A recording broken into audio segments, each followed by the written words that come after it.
বন্ধুরা, স্বাগতম জানাচ্ছি শুভচন দিনাজপুরে। আমি আজহারুল আজাদ জুয়েল।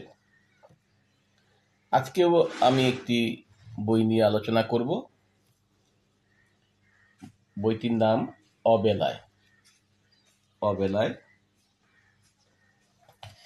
এই বইটি লিখেছেন কাকবিন কাকলি। তিনি তেমন পরিচিত মুখ না লেখিকা হিসেবে, কিন্তু তার অন্য একটি পরিচিতি আছে, যে দিনাজপুর হেমায়েত আলী পাবলিক লাইব্রেরির যিনি প্রতিষ্ঠাতা আলহাজ হেমায়েত আলী, তার নাতনি হচ্ছেন তিনি। তার বাবার নাম বেলায়েত আলী। বেলায়েত আলী একজন অ্যাডভোকেট ছিলেন। তার মায়ের নাম আরজিনা খাতুন। তো বেলায়েত আলী হলেন হেমায়েত আলী সাহেবের ছেলে, আর কাকাবুন কাকলি হলেন আলহাজ হেমায়েত আলীর নাতনি। তা কাকাবুন কাকলি মাদ্রাসা লাইনে লেখাপড়া করেছেন এবং বর্তমানে একটি মাদ্রাসায় কর্মরত আছেন। তো তিনি লেখালেখি করছেন 7-8 বছর ধরে, এবং তার একটি উপন্যাস যার নাম জয়িতা বের হয়েছে। আর এটি হলো একটি কাব্যগ্রন্থ। এর মধ্যে ছড়া আছে, কবিতা আছে। তিনি এটি হলো তার দ্বিতীয় বই। এর বাইরে যৌথভাবেও কিছু গ্রন্থ তার রয়েছে, অর্থাৎ এক বইয়ের মধ্যে অনেক লেখকের লেখা, তার মধ্যে কাকাবুন কাকলিরও লেখা রয়েছে। অবেলায় বইটি নিয়ে আলোচনা করব। তার আগে এর লেখিকা কাকাবুন কাকুনের কিছু কথা আমরা জেনে নিই। তিনি তার লেখালেখি সম্পর্কে কি বলছেন। কাকাবুন কাকলি, আপনি তো লিখছেন অনেক দিন ধরে। কতদিন ধরে লিখছেন আপনি? কত বছর ধরে? 7-8 বছর। আপনি কি ধরনের লেখা পছন্দ করেন? উপন্যাস। উপন্যাস। আপনার একটি উপন্যাসও বের হয়েছে। জি জি। কি নাম জানো? উপন্যাসের নাম হচ্ছে জয়িতা। জয়িতা। আর কবিতার বই একটা হলো অবেলায়, তাই না? হ্যাঁ হ্যাঁ, আরো আছে। এগুলো হচ্ছে যৌথ কাব্যগ্রন্থ, কিন্তু একক কাব্যগ্রন্থ একটাই। জি। আচ্ছা, আপনি যে এই অবেলায় লিখেছেন, এর মধ্যে আসলে কি ধরনের কবিতা আপনি এর মধ্যে দিয়েছেন অবেলায়? আমি এটা 1 বছর ধরে লিখছি। তো যখন বৈশাখ মাস ছিল, বৈশাখে লিখছি। আম গ্রীষ্মকালে আমজাম ফল, বিভিন্ন ফল দিয়ে লিখছি। আবার ওই সময় আবার ঈদও ছিল, ঈদ সম্পর্কেও লিখছি। আবার বর্ষাকালে বর্ষা নিয়ে লিখছি আর কি। যখন যেটা পাইছি সেটা নিয়ে লিখে এটা গ্রন্থিত করেছি। জি। অবেলায় 32 পৃষ্ঠার বই। এটি প্রকাশ করেছে বৃত্তকলা একাডেমি, ময়মনসিংহ।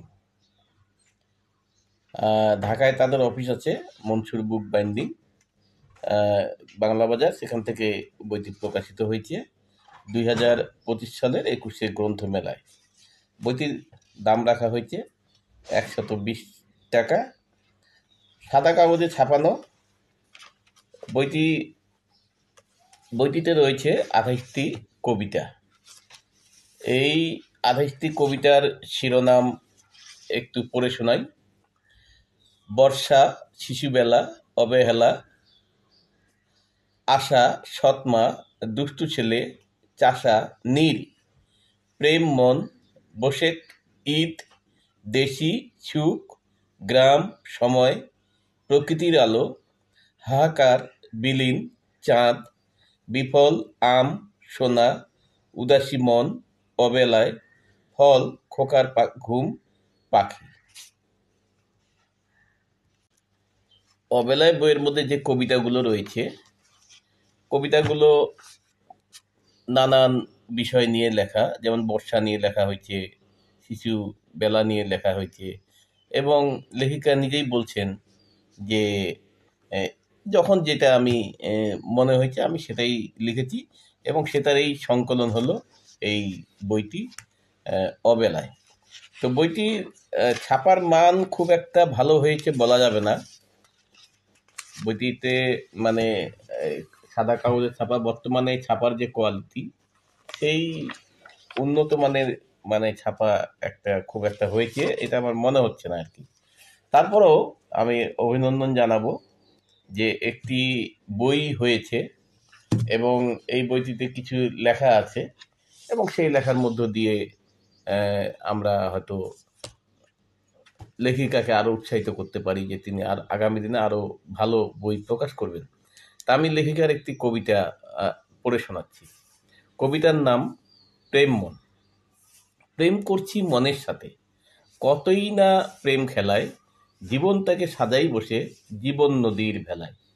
আশা নিয়ে বেঁচে আছি রঙিন স্বপ্ন দেখে, আসবে সুদিন এটাই ভাবি হাসি থেকে থেকে। বছর বছর কাটছে বেলা, কিছুই তো নাহি হয়, হায়রে জীবন কেবল ফাঁকি, হতাশাই সহায়। আরেকটি কবিতা প্রকৃতির আলো।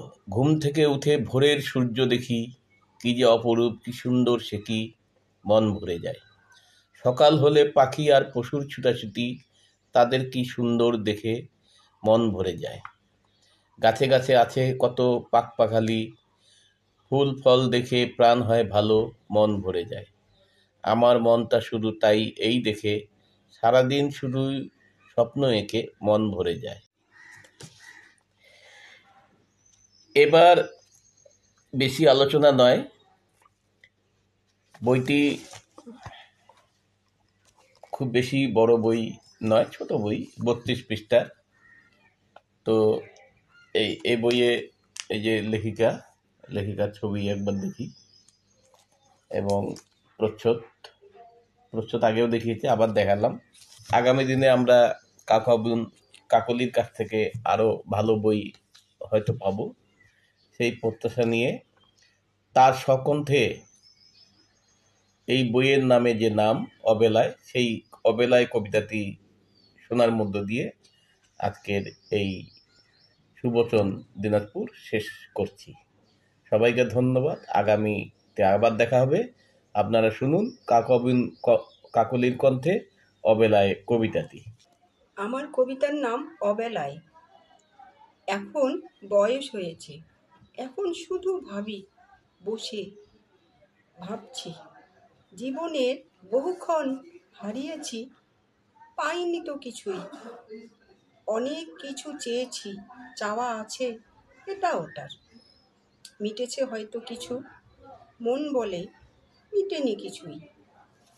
হারিয়েছে মন থেকে এসবই, জীবনটা যে আর ভাবি অসময়ে, কখন যে প্রাণবায়ু যায় চলে যায়। ভাবনায় এখন শুধু অতীত নিয়ে, হয়তো সবই ভাবনাই থেকে যাবে।